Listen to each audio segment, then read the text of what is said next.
तो hello traders, हमारे इस वीडियो में आपका बहुत बहुत स्वागत है। ट्रेडर्स, हम बात करने वाले हैं पिन बार कैंडल के ऊपर। जो मार्केट में आपको सबसे मैक्सिमम टाइम ये देखने को मिलता है पिन बार कैंडल, जो क्या होती है इस तरह से आपको दिखती है, जो सामने अभी आपको दिख रहा है यहाँ पर। ऐसा आपको ट्रेडिंग के जब मार्केट ओपन होती है, ओपन होने के साथ साथ जब तक मार्केट क्लोज नहीं होती है, पूरे दिन में आप टाइम फ्रेम को अलग अलग टाइम फ्रेम पर चेंज करते हो, तब भी आपको क्या होता है, जितना कम टाइम फ्रेम पे आप रखते हो तो उतना मैक्सिमम टाइम क्या होता है पिन बार कैंडल आपको देखने के लिए क्या होता है मिलता है। हर दिन मार्केट में सबसे ज़्यादा अगर कैंडल बनती है तो मैक्सिमम टाइम क्या होता है पिन बार कैंडल बनती है। लेकिन पिन बार कैंडल को सही ट्रेड कैसे करना रहता है, आप इसको पहचान नहीं पाते हैं। और इसको पिन बार कैंडल को आप कैसे कंसीडर करेंगे, फुल कैसे पहचानेंगे और कैसे ट्रेड करेंगे, तो इसके बारे में मैं क्या करूँगा आपको फ्रेंड्स पूरा फुल्ली डिफाइंड करूँगा और आज को बताऊँगा। और आज के बाद से आप 100% श्योर के साथ समझ सकते हो कि कौन सी पिन बार कैंडल है और कैसे ट्रेड करना है इसको। ठीक है फ्रेंड्स, ये बहुत कंफ्यूजन कैंडल होती है, लेकिन आज आपको मैं इसका सटीक प्लेस एंड सटीक टाइमिंग बताऊंगा, जिसके वजह से आपको क्या कर सकते हो, इसको सही डायरेक्शन में ट्रेड कर सकते हो। ठीक है, ये ऐसी कैंडल है जो आपको 100% श्योर देती है। ऑलमोस्ट इसकी एक्यूरेसी 90% से 95% से 100% के आसपास होती है। जो ये मैक्सिमम टाइम अपने डायरेक्शन में ही ये जिस साइड जैसा डायरेक्शन देती है उस साइड ही मार्केट जाती है। इस कैंडल का इतना पावरफुल इंडिकेशन है। ठीक है, तो इसको समझना बहुत ही जरूरी है आपको फ्रेंड्स। तो आज मैं आपको बताता हूँ ये पिन बार कैंडल क्या होती है फ्रेंड्स। देखिए, पिन बार कैंडल में जो कंडीशंस होती है, ये पिन बार कैंडल आपको देखने में इस टाइप की होती है, आप देख सकते हो। ठीक है, ये कैंडल ऐसे दिखती है। और कैसे ऐसे दिखती है, क्यों, उसका रीजन मैं बताता हूँ आपको। देखिए, पिन बार कैंडल में क्या होती है, जो प्राइस होता है ना, सबसे पहले कंडीशंस जो है उसे आप नोट कर लो। सबसे पहला कंडीशंस इसमें क्या होता है, पिन बार कैंडल में सबसे जो फर्स्ट कंडीशन होता है इसमें, वो ये है पहला कंडीशन कि पिन बार कैंडल में प्राइस जहां ओपन होती है, ठीक है, प्राइस जहां ओपन होती है, ठीक है, ओपन जहां होती है उसी के पास क्लोज भी हो जाती है। मतलब इसके प्राइस में ज़्यादा डिफरेंस नहीं रहता है। मतलब क्लोजिंग और ओपन में या ओपन और क्लोजिंग में इसके प्राइस में बहुत कम अंतर होता है, ज़्यादा ज़्यादा अंतर नहीं होता है। ठीक है, दूसरा, ठीक है, ये दोनों कंडी ये दो जो कैंडल है ना, ये बुलिश रिवर्सल और बियरिश रिवर्सल दोनों होता है। ठीक है, ये बुलिश और बियरिश, ये दोनों बुलिश और बियरिश रिवर्सल, ये दोनों कैंडल होता है। ठीक है, ये दोनों क्या होता है, इनको दोनों को पहचानना और ट्रेड करना भी मैं बताऊंगा। ठीक है फ्रेंड, और ये कैंडल जो होता है आपको, दूसरा आप लिख लिए, और तीसरा आपको क्या है, ये इस कैंडल को आपको कभी तब ट्रेड करना है जब ये कैंडल अपने रेजिस्टेंस के पास, ठीक है, रेजिस्टेंस के पास, या तो रेजिस्टेंस के पास बनेगा या तो सपोर्ट के पास जब बनेगा। ठीक है, रेजिस्टेंस या सपोर्ट के पास जब ये कैंडल बनेगा, उसी टाइम पे आपको पिन बार को ट्रेड करना है, वरना आपको ट्रेड नहीं करना है। अगर पिन बार कैंडल को आपको ढूंढना है तो सबसे कम टाइम, जितना टाइम फ्रेम को छोटा रखोगे, ठीक है, उतना ज्यादा पिन बार कैंडल आपको देखने के लिए मिलेगा। लेकिन अपने टाइम फ्रेम को जितना बड़ा करोगे उतना कम पिन बार कैंडल देखने के लिए मिलेगी। ठीक है, तो हमेशा इसको रेजिस्टेंस और सपोर्ट पे ट्रेड करना है। ठीक है, और चौथा आप नोट कर लेना अपनी कॉपी में, जब ये कम से कम जिस डायरेक्शन में, या तो मार्केट क्या है, बुलिश है, ठीक है, या तो बियरिश है। ठीक है, दोनों कंडीशन में अगर बुलिश कैंडल बना हुआ है पिन बार या बियरिश पिन बार बना है, दोनों सिनेरियो में, ठीक है, मार्केट ऊपर जाएगी या मार्केट नीचे आएगी। ठीक है, दोनों सिनेरियो में कम से कम फ्रेंड्स आपको इसमें 150 पॉइंट से ऊपर का फॉल आउट होना चाहिए या फॉल डाउन होना चाहिए। ठीक है, 200 पॉइंट से ऊपर का फॉल ऊपर के साइड होना चाहिए, 150 से 200 से ऊपर, या 200 150 से नीचे क्या है, नीचे साइड बॉटम साइड में क्या होना चाहिए, फॉल होना चाहिए। तब पिन बार कैंडल अपने प्लेस पे बनेगी, तभी आपको ट्रेड करना है। ठीक है, ये कंडीशंस आपने नोट कर लिया है। ओके फ्रेंड्स, अब आपको अगर कैंडल्स को अगर डिनोट करते हो, अगर कैंडल्स को नोट करते हो, तो कैंडल्स को कम से कम वो 7-8 कैंडलों का गिरावट होना चाहिए। ठीक है, और वन वे कैंडल का गिरावट होना चाहिए, ये भी कंडीशन में नोट करना। ठीक है, स्ट्रिंग पे नहीं, वन वे गिरावट होनी चाहिए। ठीक है, तो आप इसको नोट करना। अब आपको मैं बताता हूँ फ्रेंड्स, पिन बार कैंडल क्यों ऐसा बनती है, इसका रीजन क्या है। रीजन भी तो जानना जरूरी है। देखिए फ्रेंड, क्या होता है, जैसे मान लीजिए इसी का इस कैंडल की मैं बात करता हूँ यहाँ पे, सपोज दैट ये रेड वाली कैंडल की मैं बात करता हूँ, ठीक है, इस रेड कैंडल वाली की बात सबसे पहले समझ लेते हैं। यहाँ पे ये देखो, यहाँ पर देखो फ्रेंड्स, ये जितनी कैंडल आपको दिख रही है ना, ये सब बियरिश रिवर्सल कैंडल है। ये मार्केट में मंदी लाता है, ठीक है, मार्केट को गिराता है। और ये जो आपको कैंडल दिख रहा है, ये सभी बुलिश पिन बार है, ठीक है, ये मार्केट को ऊपर लेके जाता है। यहाँ पर हैमर भी दिख रहा है, ठीक है, ये हैमर इसे भी बोल सकते हो, इसे इन्वर्टेड हैमर बोल सकते हो, ठीक है।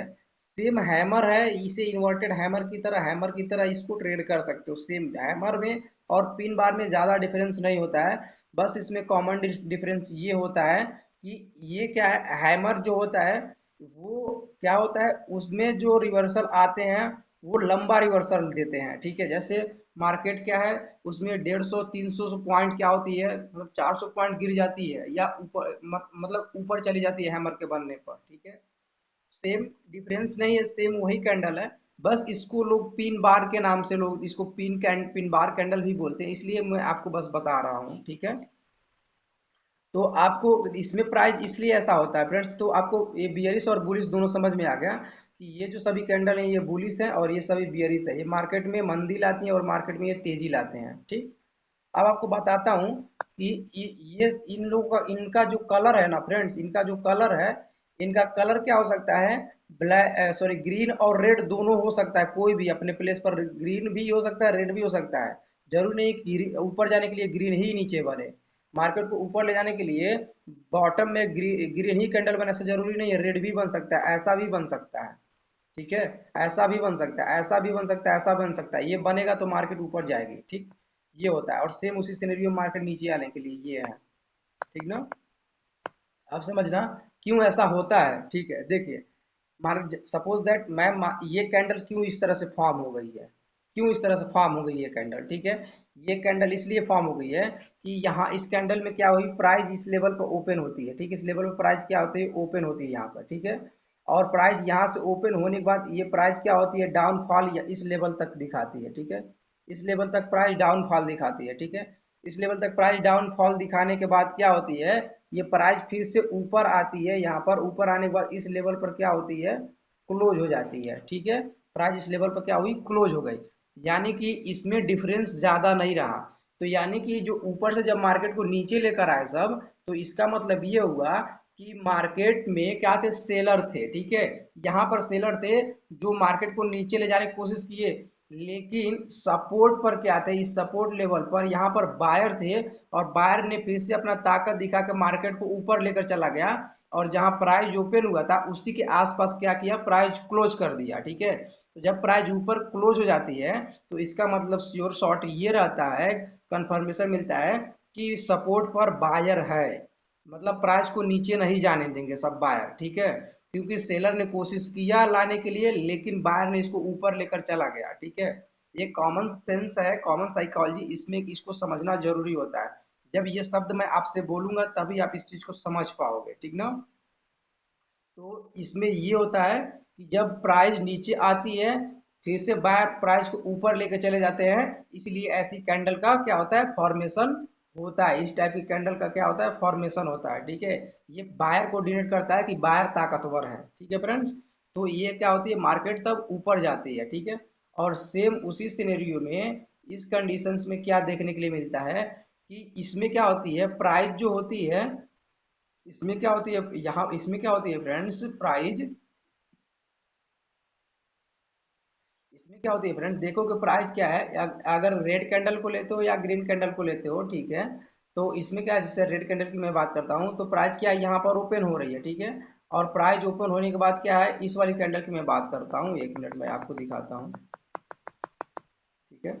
मैं इस वाली कैंडल रेड वाली ही कैंडल की बात कर रहा हूँ, ठीक ना। या ग्रीन कैंडल की कोई भी बात करोगे, बस ग्रीन कैंडल में प्राइस नीचे ओपन होता है, रेड कैंडल में प्राइस ऊपर ओपन होता है, बस थोड़ा सा डिफरेंस है। चलो रेड कैंडल की इस सिनेरियो की मैं बात करता हूँ। यहाँ पर देखो कि प्राइस ओपन होता है, ठीक है। प्राइस यहाँ पर रेड कैंडल की ओपन हुई, और प्राइस ओपन होने के बाद क्या हुई, यहाँ प्राइस ओपन होने के बाद ये मार्केट प्राइस क्या ऊपर गया, ठीक है। ये इस लेवल पर ओपन होने के बाद क्या है, प्राइस ऊपर गया। तो ऊपर जब गया तो ये ग्रीन कैंडल बन रहा होगा, ठीक है। जब ये मार्केट यहाँ से ओपन होने के बाद जब प्राइस ऊपर जाएगा तो ग्रीन कैंडल का फॉर्मेशन होने लगेगा, ठीक है। तो यहाँ पर सभी को लगा कि मतलब बायर है। जब इस लेवल पर आया तो यहाँ पर इस लेवल से क्या हुआ, मार्केट को फिर से सब सेलर ने ढकेल के क्या किया, प्राइस जहाँ ओपन हुई थी उसके नीचे क्या कर दिया, इस लेवल पर क्या किया, क्लोज कर दिया, ठीक ना। मतलब जहाँ प्राइस ओपन हुई थी उसके नीचे क्लोज कर दिया, ठीक, मतलब उसी के आसपास क्लोज कर दिया। तो इसका मतलब ये होता है फ्रेंड कि ऊपर सेलर है, ठीक है। मार्केट में क्या है, सेलर है, वो प्राइस को ऊपर नहीं जाने देगा, वहीं से प्राइस को नीचे दबा देगा अगर फिर से कोशिश करेगा तो यहाँ पर हम क्या करेंगे, पुट का ट्रेड लेते हैं या शॉर्ट करते हैं, ठीक है। या तो शॉर्ट सेलिंग करते हैं या तो पुट बाई करते हैं, ठीक है। अगर ऑप्शन बायर है तो पुट को बाई करेंगे या तो पुट को क्या करेंगे, हम शॉर्ट करेंगे, सेल करेंगे, ठीक ना। तो ये सिनेरियो होता है पिन बार कैंडल को ट्रेड करने का, और कंडीशंस मैं आपको बता दिया हूँ, आप कंडीशंस को नोट करना, ठीक है फ्रेंड्स। एक मैं इसका चार्ट दिखाता हूँ, डायग्राम, जिससे आपको समझ में आएगा। यहाँ पर देखोगे फ्रेंड्स कि यहाँ पर देखोगे कि मार्केट जैसे क्या है, मार्केट क्या है, ऐसे चल रही थी, एम पैटर्न टाइप का चल रहा था, ठीक ना। यहाँ पर देखोगे पिन बार कैंडल बन गई है, ठीक है। यहाँ पर एक पिन बार कैंडल बनी। यहाँ पर जैसे ये पिन बार कैंडल आपको बनती है, ठीक ना, आप श्योर हो जाते हो और जैसे इसका हाई और लो मार्क करते हो, ठीक है। और जैसे इसका लो पॉइंट क्या होती है, मार्केट निकालती है, देन आप एंट्री लेते हो और ऊपर क्या करते हो, ये सर यहाँ ऊपर शिफ्ट कर देते हो अपना ऐसा, ठीक है। और एंट्री लेने के बाद क्या होती है, एंट्री जैसे आप लेते हो क्या होता है, आपका टारगेट देख सकते हो कितना अच्छा हिट होता है आपका टारगेट, ठीक है। तो इस तरह से क्या होता है, आपको इसको ट्रेड करना होता है, ठीक है। जैसे क्या होता है, जैसे मान लो आपको बॉटम के लिए ट्रेड करना है, तो जैसे मार्केट क्या है, डाउन ट्रेंड में है, ठीक है। मार्केट डाउन ट्रेंड में है, ओके। और क्या है, प्रीवियस कोई इधर इधर कहीं पर प्रीवियस सपोर्ट है, ठीक है, यहाँ पर कोई प्रीवियस सपोर्ट है, ठीक है। तो इस प्रीवियस सपोर्ट पर क्या किया, एक लाइन प्लॉट किया। और यहाँ पर क्या है, प्राइस नीचे आई और आने के बाद क्या है, यहाँ पर एक हैमर कैंडल का फॉर्मेशन हो गया या पिन बार कैंडल का क्या हुआ, फॉर्मेशन हो गया। फॉर्मेशन जैसे होता है, ठीक है, तो आप श्योर हो जाते हो। और जैसे अगली कैंडल क्या करती है, इसका ब्रेकआउट करती है, तो क्या करते हो, इसका हाई लो मार्क करके यहाँ एंट्री लेते हो। और जहाँ से मार्केट गिर के आती है उस लेवल तक का क्या करते हो, टारगेट लेते हो, ठीक है। ये सिंपल लॉजिक है। ये बहुत ही, पिन बार कैंडल आपको हर दिन सबसे ज़्यादा देखने के लिए मिलता है, लेकिन आप इसको लिख लेना हमेशा। बॉटम पे बॉटम पे जब ये कैंडल बनेंगे तो मार्केट ऊपर जाएगी, बुलिश होगी, तो आपको कॉल बाई करना है, ठीक है। और जब तभी ट्रेड करना है, ठीक है। और दूसरे कंडीशन में जब ये मार्केट क्या है, अप ट्रेंड में है, ठीक है, और ऊपर आके इस लेवल पर कहीं आके अगर ऐसा कैंडल का फॉर्मेशन होता है, तो आपको क्या करना है, यहाँ पर शॉर्ट सेलिंग करना है या पुट को बाई करना है। और टारगेट अपना ये लेवल रहता है, तो यहाँ तक का क्या करोगे, अपने इस लेवल तक का टारगेट तक के क्या करोगे, वेट करोगे, यहाँ पर पुट को ट्रेड करोगे, ठीक है। तो इस तरह से आपको ट्रेड करना है। ये हमेशा जब रेजिस्टेंस पे बनेगा तो वहां से इन्वर्टेड हैमर जैसा बनेगा या पिन बार बनेगा, पतला सा छोटा डोजी जैसा भी बन सकता है। तो डोजी जैसा भी बन सकता है, जरूरी नहीं कि हैमर जैसा, इन्वर्टेड हैमर जैसा ही देखे, डोजी जैसा भी बन सकता है, ठीक ना। तो क्या वहां से आपको सेलिंग करना है, ये आपको इस तरह से ट्रेड करना है, बहुत अच्छा। आपको समझ में आया होगा फ्रेंड्स। अगर आपको कुछ और समझना है तो आप मुझे कमेंट करना, मैं आपको वो भी सब कुछ ब्रीफ करूंगा। और आपको बेसिक टू एडवांस समझना है तो आप मेरे चैनल पर A to Z मैंने कोर्स अपलोड किया है, आप जाकर वहां से देख के सीखना फ्रेंड्स। किसी का कोर्स बाय करने की जरूरत नहीं है, सबसे पहले चीज जान लेना, कभी भी किसी के जाल में नहीं फंसना। ऑनलाइन यूट्यूब पर, इंस्टाग्राम पर, टेलीग्राम पर ऑनलाइन कोर्स बेचने का इतना धंधा चल चुका है, जरूरी नहीं है कि सिर्फ ट्रेडिंग का ही, ठीक है। अदर अदर प्लेटफॉर्म पर भी लोग पैसे लूट रहे हैं, ठीक है, अदर अदर प्लेटफॉर्म पर भी पैसे लूट रहे हैं। कोई चैनल मोनेटाइज करने के लिए, सब्सक्राइबर्स बढ़ाने के लिए, मतलब अदर अदर हर प्रकार का स्कैम चल रहा है। कहीं पैसा नहीं देना है, अगर दोगे तो पक्का फंसोगे, 100% फंसोगे। उसमें से एक दो लोग जेनुअन है, लेकिन और ज्यादातर लोग फ्रॉड ही है, वो भी उन्हीं चैनल के नाम से लोग फ्रॉड करते हैं। तो किसी के चक्कर में नहीं पड़ना, और किसी का कोर्स खरीदने की जरूरत नहीं है। जो चीज़ मैं आपको सब कुछ बताया हूँ यही आपको कोर्स में भी देखने को मिलेगा। मैं इसलिए बोल रहा हूँ कि मैं सब कुछ खरीद के, मैं पढ़ के सब कुछ देख लिया हूँ, इसीलिए आपको मैं यहाँ पर जो बता रहा हूँ सब सही ही बता रहा हूँ, कुछ भी अलग नहीं है उनसे, ठीक है। अगर आपको ट्राई करना होगा तो आपके पास पैसे है तो आप खरीद के चेक भी कर सकते हो, जो मैं बताया हूँ वही वो भी बताएंगे। ठीक है फ्रेंड्स, मिलते हैं अगले वीडियो में, तब तक के लिए जय हिंद।